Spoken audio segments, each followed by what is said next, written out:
of medicinal use of cannabis, we go back to 2900 BC, and the Chinese emperors began to talk in their texts about the actual application and usage of cannabis for medicinal purposes. We fast forward that, 1850 in the US was when cannabis was actually added to the standard setting of what is considered medicinal for the purposes of pharmaceutical companies and standards at 1850. All the way through. In 1978, the first compassionate care program was instituted in the U.S. 1990, and we'll come to this point in a second, cannabinoid receptors were discovered. And that's going to be maybe a new term to several of you. The cannabinoid introduces a lot of healing aspects that is more than just THC. And we'll talk some more about this, but when you think about the active psychotropic ingredients in marijuana, what people think of as when they get, quote, high, or that euphoric feeling, is mostly the sativa type of a THC impact. Many of the strains these days are actually combining CBD, which is the cannabidiol, with the THC. It actually counteracts that high, so you don't get, for lack of a better word, you don't have that euphoric kind of mind behavior changing type of effect that can sometimes be seen, and it can be used very effectively to control a wide variety of diseases and disorders, which we'll talk about. We kind of fast forward a little bit to 2008, the largest group of physicians in the U.S. got together and they supported the medicinal use of cannabis. As we speak here today in 2016, medical marijuana is legalized in 26 states, recreational in 4 states, and there are 10 additional states pending both legalization and recreational use. These individuals have put together, are going through the same process that you guys are going through in deciding if it's safe for their people and allowing their constituency to have a vote on things and to look at it as an alternative. So what I want to do now is shift gears a little bit and talk about what is medicinal cannabis. Is it just like anything else that you see somebody smoking on the street or at the beach? Is that what we're talking about? And the answer is no. When you think about the use of cannabis and its cannabinoids to treat disease and improve symptoms, the cannabinoids are a class of diverse chemical compounds that act on the receptors that repress neurotransmitters in the brain. Frontal lobe receptors, hippocampus receptors, the basal ganglia in the mid part of the brain are especially sensitive. THC, or tetrahydrocannabinol, is a primary psychoactive compound in cannabis, which we've all talked about. And in Colorado and some of the states that have legalized, they've actually had developed tests where they can actually look at the potency of the THC content so that we aren't restricted necessarily to dosing effects. You can actually measure the dose of the active ingredient that you're getting. There are 113 different cannabinoids in cannabis. The 2 major ones being THC and the CBD, which I spoke about earlier. The discovery of this in 1990 and the research that has followed, we always knew from back in the Chinese days, 2900 BC, they knew that cannabis was helpful in treating certain disorders. And through the years, these wives' tales or these kinds of, treatments that, homeopathic treatments and remedies, they became mainstream because they worked. If they didn't work, they wouldn't have stuck around. Once we discovered the cannabinoids in 1990, it became real for us, and we were able to translate over from folklore to real science. And that's the reason why we've seen so much advance since 1990 from astute medical folks who are looking at this as an alternative. The cannabinoid system has evolved with our species and is absolutely intricately involved in human physiology, specifically control of movement, pain, reproduction, memory, appetite, as many other biological functions. Let's talk about, so what diseases, what disorders are treated or have been proven to show benefits from cannabis? Epilepsy, chronic pain, hypertension, diabetes, fibromyalgia, Parkinson's, rheumatoid arthritis, cancer treatment, of course, obviously the effects of chemotherapy, multiple sclerosis, nausea, Alzheimer's, ALS, otherwise known as Lou Gehrig's disease, GI disorders, gastrointestinal types of issues, incontinence, tumors, gliomas in specific, dermatological issues, dystonia, which is a very unpleasant rigidness of the muscular, hepatitis C and the effects it has on liver, sleep apnea, post-traumatic stress disorder, anxiety, depression, neuropathy, spinal cord injuries, inflammatory bowel disease, IBF, opioid addiction and overdose, Crohn's disease, and colitis. And these are the ones that actually have, each of these ones I mentioned are covered in a citation. I have some extra available here if you guys are interested, but it talks about citation. Each of those medical disorders that I mentioned are backed up by scientific research, just by independent studies to support the efficacy or the effectiveness of cannabis use on those disorders. This is not one type of disorder.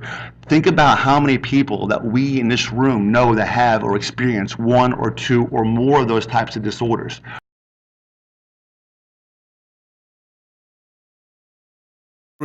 Club of St. Martin, under the leadership of SOC, the president, and VOSH, a group of optometrists, and VOSH stands for Voluntary Optometric Services for Humanity.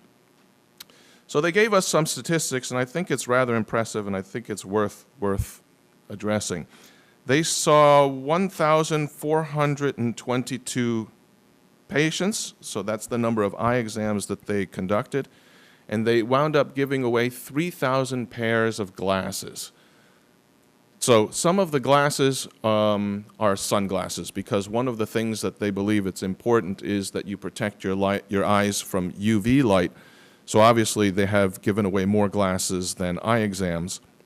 So, and of those, 1/3 of the examinations were for children, approximately 1/3 were for seniors, and 1/3 were for adults, including teenagers.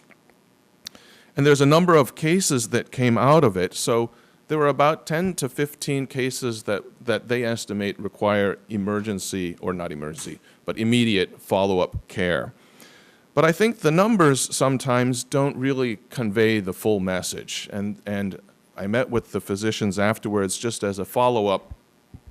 And for example, there was a gentleman who was in his 70s who was apparently mugged about 2 years ago. And for 2 years, he's been without glasses. And this is a gentleman who couldn't see the big E on the chart. So it is really just amazing the quality of life that the person must have had for 2 years not being able to see properly. But finally, he got glasses. There were patients that were diagnosed with diabetic retinopathy.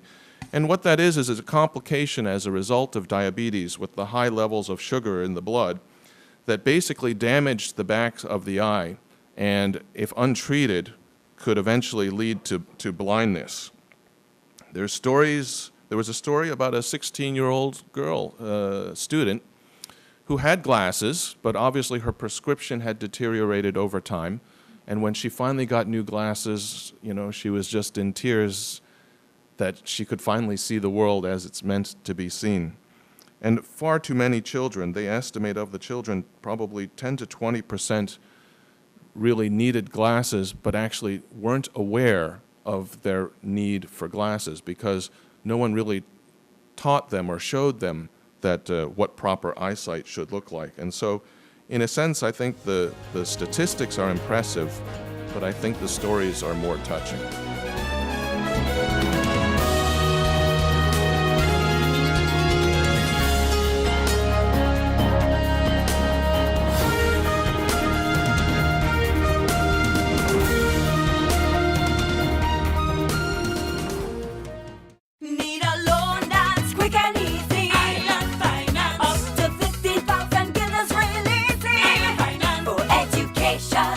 A renovation, that's no problem.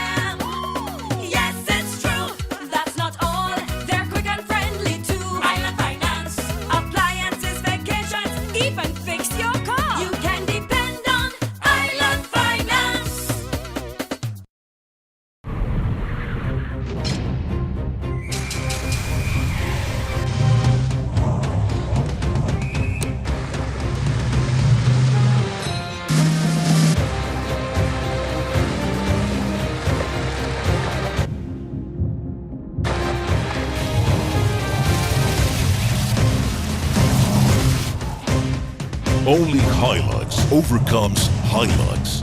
A new era for pickup. GEBE has been faithfully serving the communities of St. Martin, powering your home and our economy. Come rain or shine, our qualified team of professionals are working hard 24 hours a day to provide you and your family with safe, reliable electricity and water. We use the latest technologies and test our products daily to maintain the highest international standards. Our friendly staff is always there to assist you, whether in person, over the phone, or online. We are committed to constantly improving our products and services, making them more efficient, effective, and environmentally friendly to serve you better today and our next generation of clients tomorrow. GEBE, powering a brighter future. Our friend Megawati is here with tips to save you energy. 1. Turn your airco temperature up. 2. Use a ceiling fan instead. 3. Buy energy-saving products. Save some green with NVGEBE. Oh my, what an inventory list, and so unnecessary. But wait, your home contents are all insured by Be Sure. That means that you determine the amount you want to insure. No inventory list, no hassle. Are you Be Sure? Be Sure. Bob, I can understand why you're parking so carefully. Of course, when you can get 80% discount on your Be Sure car insurance. But that's overdoing it, Bob. Are you Be Sure? Be Sure. Yeah. Life is a journey full of connections. You're in safe hands even when life starts too soon. You don't have to miss a single beat. When a bad hair day makes you sad, just sharing can bring you joy and more to come. They take the plunge, turn fear into faith, while you capture those beautiful moments. In the game of life, it's family that counts. They'll be there even when you lose. We all have our moments of reflection and hope. And when you feel you're losing everything in life, we're there because there's more to come. When life starts too soon, you don't have to miss a single beat. We're here to connect you and share life. Telcel, when you want more. Here we go. This is freedom, this is life. Happiness is all I'm seeking. Carpe diem, I'm seizing every day, not just the weekend. Here's to all the good times that have come to last. Here's to living in the now. When you can afford what you crave, life just gets so good. Alive and I'm feeling good, so good, so good, so good. Hey, I'm gonna live my life, feeling good, so good, real good, so KFC, so good for everyone. To develop world-class tourism, tap into the growing barriers that we have, to eliminate those, and leverage investment. We are also looking within the ministry at investors to come into and invest in this island. One of the investors that we are presently negotiating with is the Sunwing Group. They are proposing to build a 450-room hotel here on the island. It's an all-inclusive 5-star hotel. Many people are telling us that we should not go into all-inclusive. We had that already. However, with the all-inclusive, we will still have this, the amount of people that are coming in, because it's a package whereby the airlines are involved, and you will have weekly over 300 persons that are coming to the island. So it will be a boost for the economy as well. The Minister of Finance, myself, and the point guard on behalf of the government in reference to the completion of the government building, Mr. Erno Labega, for us to synchronize certain things and the way forward. This afternoon, I'm supposed to be in Parliament to answer to statements and or questions made in the second round of a meeting in reference to the new administration building. What has been clear from the very first week after we started the completion process of the building, that if we comply with the wishes of government and actually as of government, we would actually need more than the 15 million that was agreed upon between the government at the time with purchasing the building. It was based on information that was there before, but realistically, if we want to do it and do it right, and when you do an assessment, you realize that there are certain things, cabling that has been there now for some years, some of it need to be replaced in order for the building to function and operate properly. So we have separated some of the responsibilities. So SZV will stick with the 15 million approved budget. The only thing is that it will not include furniture and IT hardware. They will become now the responsibility of government. So yes, it will cost more than the projected 15 million to move in and occupy the entire building. It appears that the 15, or actually it was 16.2 million projection for the completion. We understood now that it actually just was for the first and the fourth floor. We are also still looking at moving into the building around the date that the Prime Minister said back then that he will be moving in for sure on July 1st, which, as I said at the time, was sort of a joke, but a serious one. So we are kind of sticking around that period for the Council of Ministers and the remainder of personnel in this building to move over there, and other departments and ministries will follow. One of the challenges that we face with the transition from this building to that building is that there are several offices that are severely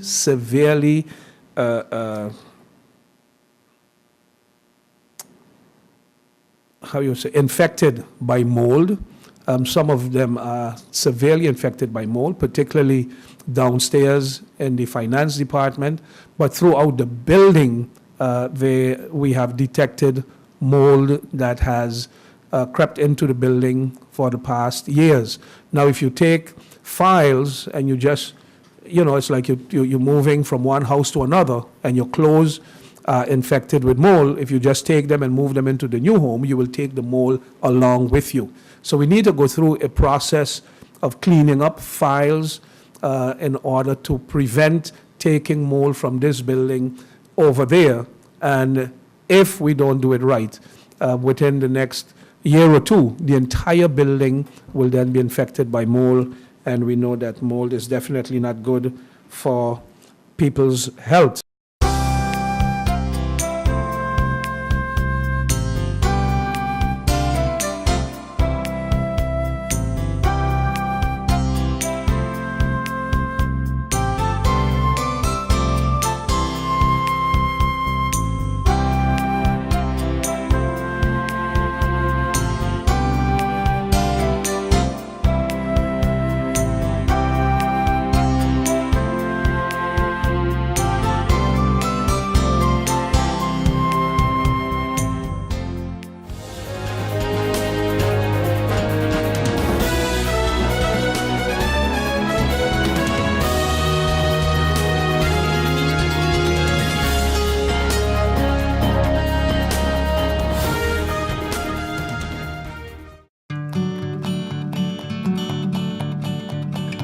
It's been said that behind every door, possibility awaits.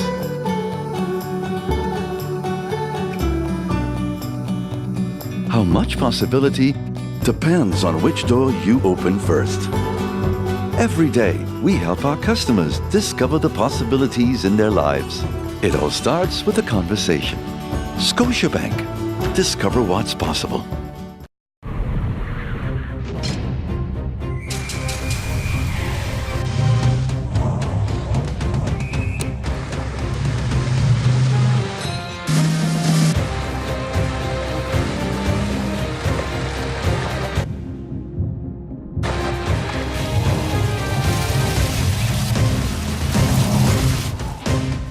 Only Hilux overcomes Hilux. A new era for pickup. These are the doors that never close. These are the hands that make a difference. These are the walls that could tell countless stories of helping and healing, of storms weathered, of change and growth, of a place where life begins, where hearts are mended, and where hope grows stronger. For more than a quarter of a century, the physicians, medical professionals, and staff of St. Martin Medical Center have combined advanced medical technology and compassionate care to bring a world of medicine to our friends, neighbors, and visitors to the island of St. Martin we all call home. As proud as we are of what we have accomplished, we believe there is still much work to do to continue a proud tradition of providing everyone in our community with the latest technology, the best medicine, and the most exceptional care.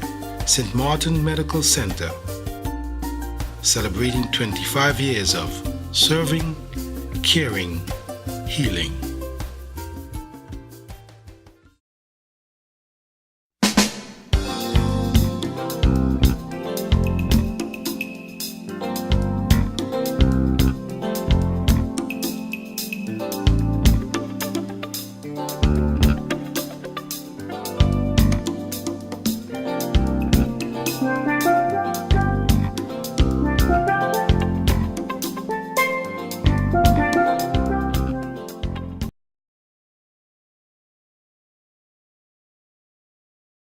Information that I want to convey today is the development of the STA. I would like to inform you that the STA has been officially established. The first meeting were held with the supervisory board, and the reason why we are so happy to announce it because many of the entities, the FCCA cruise executive that were present last week, and also the timeshare owners, they all echo the sentiment that we need to establish this foundation because it is an entity that is long overdue.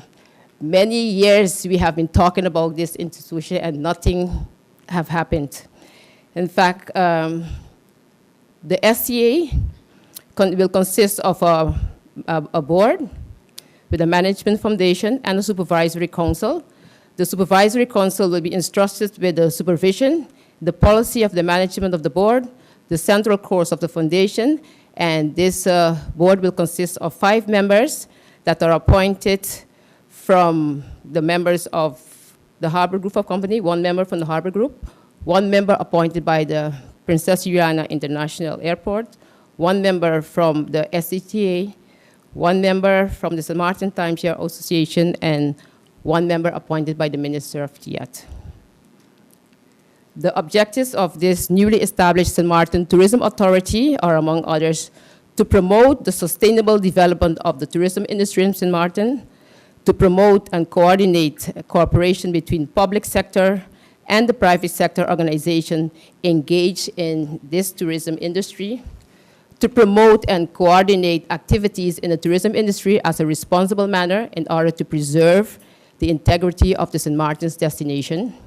We also to promote public understanding in the tourism industry because it's very important that the public are aware that the tourism being our mainstay and most important product, that we have to preserve that. And the service that we give is actually our main asset, the people. Because when you look at tourism, you look at the experience that these people have. Once they have a good experience, regardless of the property or whatever, the lasting experience is what stays on their mind, and that's what counts. And that's what we are aiming for, to providing with this first-class service and experience so that they can return and also inform their families, friends, about the experience they had in St. Martin and return to this island.